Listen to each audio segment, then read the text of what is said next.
وأعطي الكلمة الآن للممثل الموقر لكرواتيا فليتفضل.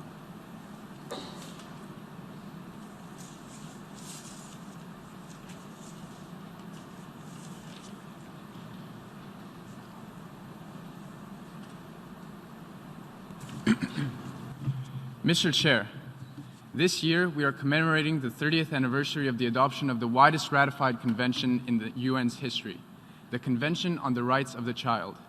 The other important 30th anniversary is that of the second optional protocol to the International Covenant on Civil and Political Rights, calling for the abolition of the death penalty.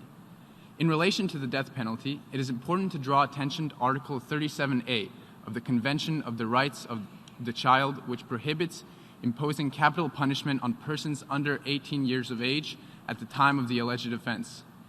Today, this norm is acknowledged by 197 countries that have ratified the convention. Based on such broad acceptance, the Inter-American Commission on Human Rights in 2002 held that a norm of international customary law has emerged prohibiting the execution of offenders under the age of 18 years at the time of the crime, and that this rule now constitutes a norm of jus cogens.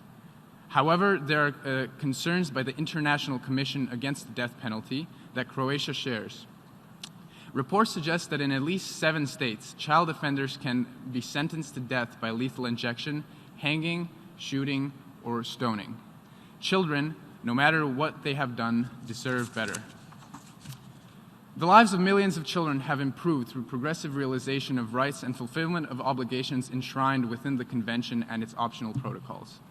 However, much more needs to be done. Let me give 2 examples. Children are disproportionately affected by the consequences of climate change. It is the most pressing issue for all children around the globe. The right of every child is to have a habitable planet to live on. If climate change is not stopped, the majority of rights guaranteed to children will consequently and inevitably be severely challenged. Secondly, many children suffer from the consequences of having a parent sentenced to death or whose execution has been carried out. Children of parents sentenced to death are accurately described as secondary victims.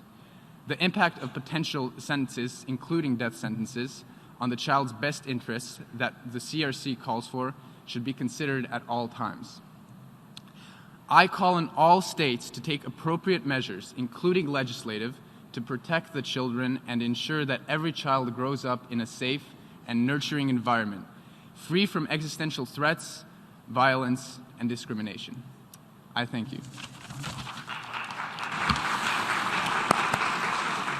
أشكر